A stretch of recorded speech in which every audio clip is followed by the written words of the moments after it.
Gir national ফরেস্টের মধ্যেই 412 hectare জমি নিয়ে গঠিত ইকো ট্যুরিজম, যা দেওয়ালিয়া পার্ক নামে পরিচিত। এখানে মুখ্য আকর্ষণের বিষয় হচ্ছে সিংহ।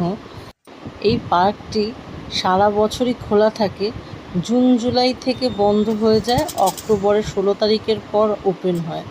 প্রতি বুধবার এই পার্কটি বন্ধ থাকে। সাফারি সকাল 6টা থেকে সন্ধ্যে 6টা পর্যন্ত হয়। বাসে ও জিপেও সাফারি হয়। এই পার্কে অনলাইন বুকিংই হয়, অফলাইন বুকিং হয় না। বাসে সাফারি করলে 200 পার হেড। আর আপনি যদি এখান থেকে গাইড নেন, তার জন্যে এক্সট্রা চার্জেস লাগে 400 টাকা।